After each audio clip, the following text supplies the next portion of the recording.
What's going on, ladies and gentlemen? Welcome back. As you guys can see, we're doing something a little devious today. We have no more field work to be doing at all, and you know, kind of bums me out a little bit. And I think it's time that we start getting into some of these little projects that I've been wanting to get into and just haven't had the time yet to get into. So one of the first things I want to go ahead and do today is there is an area of land that I want to get removed. I want to remove all the trees, everything like that, so we can start planting it and turn some of our fields into bigger ones. Let me get this truck on down to the farmyard and I'll show you guys exactly what I'm talking about. Alrighty, so we went ahead and rented ourselves a Case CX350D just to make sure we can get this job done. I have a nice little field right here, or two fields. We have two fields right here that are not connected in any shape or form. Well, for right now, I at least want to go ahead and go through this area and knock out some of the trees and start making it where I can get back there with a pathway. The later goals is to go ahead and turn that into a big field, one field connected all going right here, chopping out these trees all the way through here and have it going connecting. But that's later. Right now, we just need a pathway so we can get harvesters, that kind of stuff, all the way over there. So I don't got to worry about any more easements over there with Austin, because Austin did buy this piece of land right here. I know he has an easement through mine right there to get to it, but I don't have my easements actually coming to an end. And if it's coming to an end, I don't see Austin wanting to willingly give it back up. It is what it is. He's got to sadly 10 more years on his. So he has more bartering power right now than I do. I will in the future have more. But for right now, at least, it's not that bad of a job, I don't think, and we can clear it out pretty quickly. We're just going to go through here, knock out a majority of these trees, kind of push them down to the sides, out of the way, and knock it out. We'll go ahead and load this attachment on into the dump trailer just to get it out of our way, because we are going to need it, and I don't really want to take the semi truck back there to get the other attachment. So we're just going to simply do this right here. And it is now out of our way and out of our problem. You know what? I may be going about this the wrong way right now. Let's go about it a little bit more simplistic. Old-fashioned, cut down the trees and use that thing to mulch up the stumps.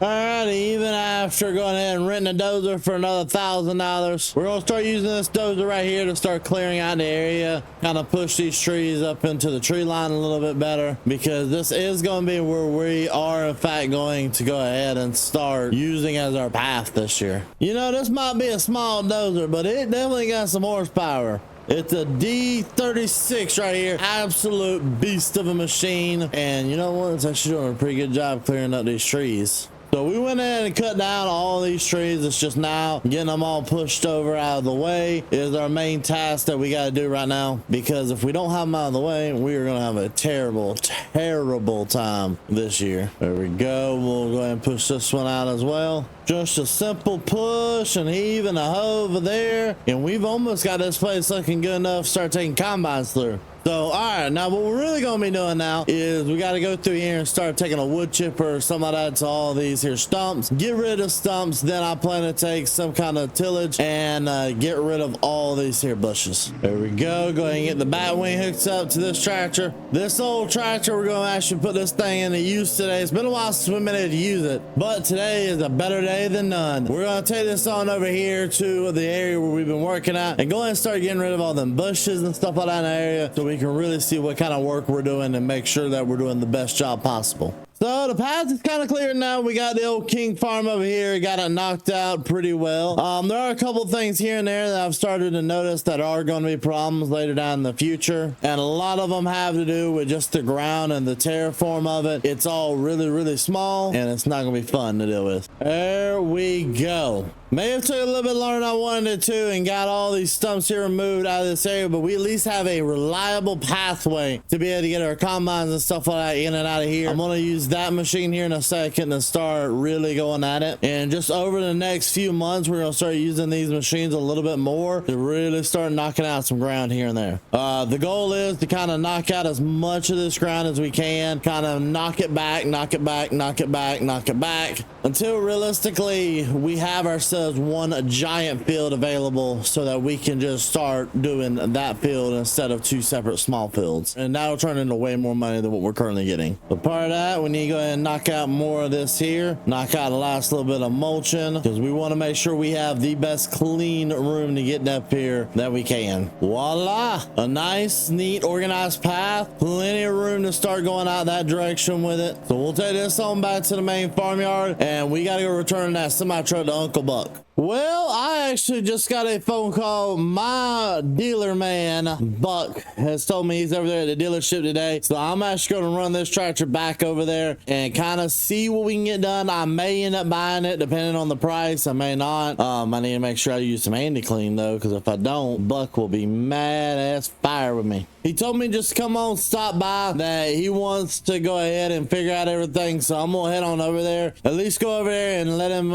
figure out what we could do about a new tractor. I kind of want to stay in this tractor, but I may not, just based on what's currently going on financially, because financially I also really want to put a pivot in this field. That is the second big thing of the day I wanted to get done. I want to go ahead and add a pivot over here, but I don't know if that's feasible at this exact moment. I do know that I've already ordered the pivot, and I know that the pivot's going to be here. Actually, I think it's already been delivered over there to Buck's place. I had it delivered over there to near Buck so that I can go ahead and pick it up later once I was ready for it. Also got to talk to Buck, because there's that pond right there that's an edge of both of our fields. I really want to get access to that so I can run a water line all the way over to my pivot. That requires me and Buck having a conversation. What you doing? Well, I finally got planting done, so I decided it's time to come talk about the demo. How many hours did you end up putting on it?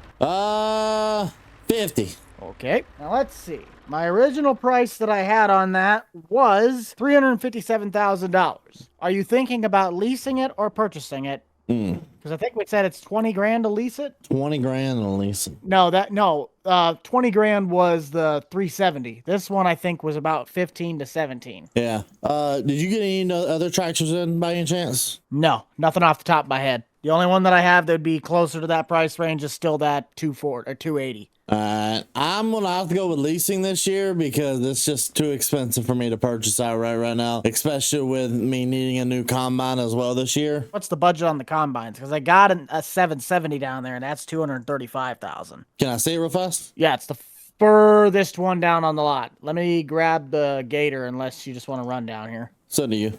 Let's just run. It's not too far. This be the unit. It's been here for a little while. It does have Starfire already installed. The only thing is you are looking at 1,500 hours on the engine, 1,100 on the separator. It's the cheapest one we have. We can try and look for something like an STS or a Walker if that's what you can afford, but this is the cheapest I got right here, right now. Okay, does that have that new system where it automatically like calibrates itself throughout the whole field, or is that newer? I would think that it does, because if I look at the light housing tells me yes. So this is one of those automatic changing ones that throughout the whole field of corn, it should speed up the rotors or slow down the rotors depending on the material. I would presume that it has the stuff you're looking for. That's my best guess, but you would have to get in touch with one of the combine salesmen. Because I do tractors in numbers. You do tractors and numbers. You twatter guy. You twatter? I'm more of a tractor guy than I am one of these things. Okay. And don't even look at those. The cheapest one is well over 400,000. Good Lord. What years are these? 24s and 25s. Which is your 25? It's one of the 700s. It would be... That's the 8s. That's a 7. That's a 7. No, these two are the 7s, but I'm trying to think. I don't remember which one was configured. Oh, this one. This tailboard. I gotta know, how much is there? How about 650,000? With corn heads? That's not bad. No. That's just the combine. Just the not even a corn header with this? It has 50 hours on it. 50. 50 hours. That is as new as it gets. What year is that one over there? That one's got 150 hours on it. It's 520. I don't want the 25.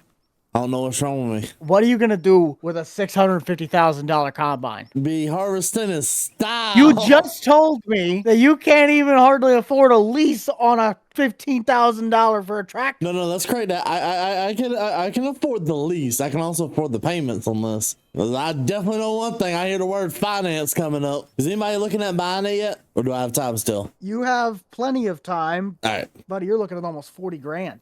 Hey. Sometimes you just got to go be a big high baller. Plus, I'll trade in my STS. You have been listening to Grant for far too long. No, okay. Difference between me and Grant, okay? You ready? Grant would have came up here and bought this and that and walked out here with the biggest grain cart you got. I'm just walking out with the biggest combine you got, or the newest combine you got. And you're too broke to afford it. I'm not too broke. I can afford the payments. Grant, for some odd reason, has $600,000 in cash sitting in a briefcase in the back of his house we're not even going to say that word. Well, because he hasn't paid me yet. Wait till he gets my bill, okay? Did you just magically think his stuff got paid? No. He hasn't got my bill yet. That's why I'm kind of considering this. How much is the header and the headers for this as well? You're looking at about $130,000 for the header. For the corn header. Then what about the bean header? Depends on what you get. Because I'm thinking this is a 12 row that I was talking about, and that'd be a Stockmaster unit. I bet I could probably get away with just running the STS on beans and then running both of this and the STS on corn. So we're looking at what, $700, almost $800,000 with the corn header? Probably. Huh.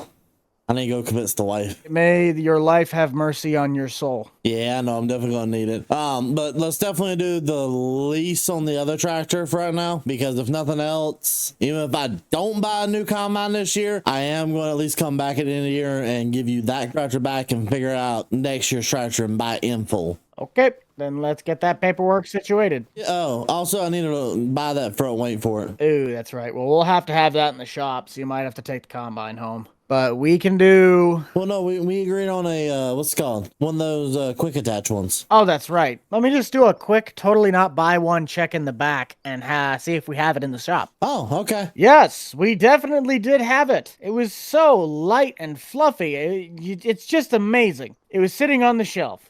So do I pay you for this, or is it part of the lease? I'll just throw it in with part of the lease. All right. Call it $18,000. You're good to go. 18,000. Gonna do this real fast. This. Hey, by the way, I don't know if you've seen it or not. That's monthly, right? The 18,000. Yep, that'd be your monthly. All right, then I'll take that. Hey, did you see the ghost working around the other day? I saw a pickup truck drive for the first time in forever. It's like Grant's around town or something. It's a miracle. I'll believe that when I see it. Until then, I'm gonna call Ghostbusters out. Ain't that the truth? It's like Ghostbusters. All right, well, I'm gonna take this on to the house, and I'm actually gonna take this. Did they ever deliver that thing to you? Deliver what? The pivot. What pivot? The pivot that I'm sitting here looking at, that's in the back lot. Oh, that's what that was. Well, yeah. Oh, when you not gonna be working? I got a whole day's lined up here. I'll be here till probably 4 o'clock. Okay, the reason I'm asking is because I saw, you know how we have that pond in between my property and your property? Yeah. Well, that's a really good place that I could pull water from for a pivot. I'm not helping you set up a pivot. I set up for them, and no one helped me. I need to have I need to either lease the rights or something so I can run a pivot from that pond, or a pump from that pond to my pivot. Hang on a minute. Are you talking about the one that I have splitting my 2 seed plots? No, there is a pond right between 39 and 36. Right between there, in that big little open area, there's a pond. Oh, right there. yeah. Well, technically, I don't own any part of that pond, so technically, I need to get rights from you before I can pull off of it. I would presume you could, yeah. I don't really use that pond. Okay, so I can hook my stuff up to it, and you're not going to worry. You're not going to complain at me or charge me money for it. Got it. Thank you, buddy. I mean, maybe I'd like some reimbursement, but I'm not gonna go over here and scam you on it. Hey, you know what I'll do for reimbursement? I got some moonshine at the house, okay? Oh, okay. I'll drop it by later. So that's why you've been buying all the copper pipe. Hey, we don't talk about that. Well, we got our pivot here. We are good to go. We're going to take this on over there, and we're going to hook it up to that pond where Buck suggested, or not where Buck said, where we got the rights for it. And we'll drop Buck a little jar of moonshine off a little bit later. Got it from our friend George. Hey, sometimes you got to enjoy life as a farmer. Hey! What? I forgot to tell you, your trailer, it's good to pick up. What trailer? The box trailer. The one you had the seed boxes in. Oh, I'll remember that. I'll go pick it up eventually. Okay, good. Hey, you'll still owe me the money for it eventually. That's right. I think I had 12 in there. Anyway, I'll get you that. No, I already paid you. Just making sure. Yep, all good. Not gonna lie, I'm super excited to get this pivot set up. So what we're gonna do, we're actually gonna set up a whole pivot system, water irrigation system, the way it should be set up and done right. Alrighty, so I'm back.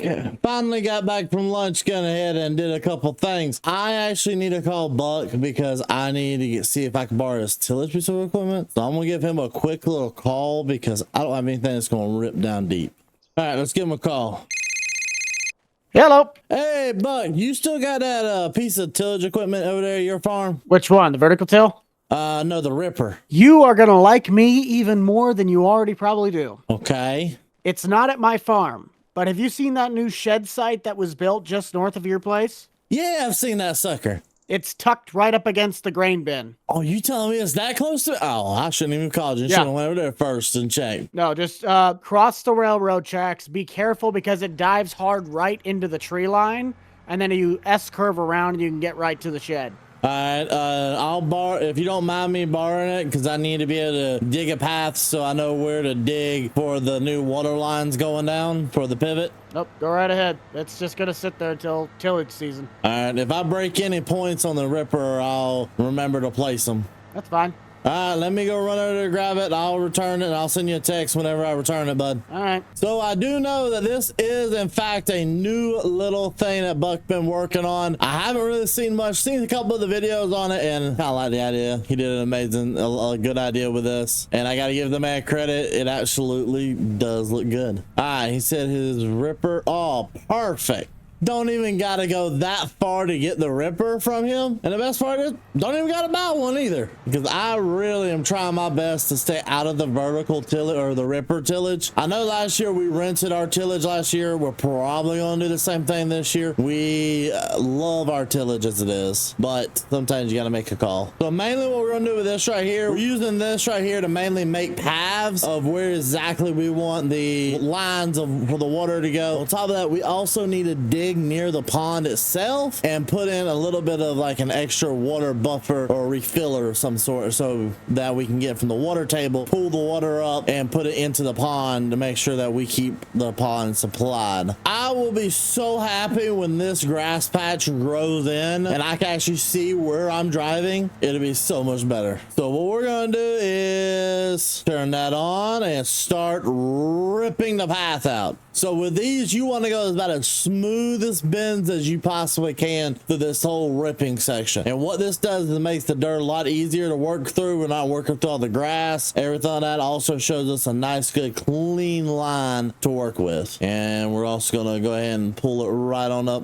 beside it, just like that right there. See, now that right there just isn't worth paying for a whole pivot or a whole thing. But we can use bucks and be able to go ahead and get all this done. So now we have the line ready to go. They'll go ahead and install it. And I have a little secret weapon I want to use to keep the pond full. Well, we finally got it going. We got ourselves our very own pond getting ran water into. Went in and drilled very deep into the water table, got the water. So now we're able to refill this pond. On top of refilling it, went ahead and put a generator up here so we can crank it up whenever we need to. Also went ahead and put this whole system in as well. So this is another setup for all the way down there at the pivot. We got the pivot finally put in, good to go there. So this is the water main. We ran a pipe all the way from here all the way down to over there to the pivots. So now all we gotta do to start the pivots is fire this up right here, and we are gonna have some people come by, put some diesel inside of these, do that. All right, switch that on. Now we gotta run down here. We need to really use the other for this, and all we gotta do here is switch it on, which has already been running. The water automatically starts coming. We just got to switch on that and make sure we're good here. Yep, we're good. So now this pivot will go ahead and start going all the way around the field and making its way all nice around and looking beautiful, I might add. So we got the first official pivot set up, fully set up and ready to rock and roll out here, doing this thing, putting some water down to make sure things nice, good and fed. So we'll take this on back to the shop now that we own it as well. So we're going to be using the Blue Jet this year to go ahead and start putting down a lot of the nitrogen and stuff that we need to put down. Simple, easy kind of a task with that. So now everything's running. We're going to run this back to Buck's shop, and this is absolutely beautiful. Got the pumps running, everything going full bore, making sure we get this filled with some water on it. It's corn this year especially needs some good water on it. But ladies and gentlemen, that is all the time we have for today. Thank you guys for the love and support you showed to me, the entire family. If you guys like this type of content, want to see more like it, leave a like, subscribe, just you guys do best. And we'll see you guys all in the next video. Peace.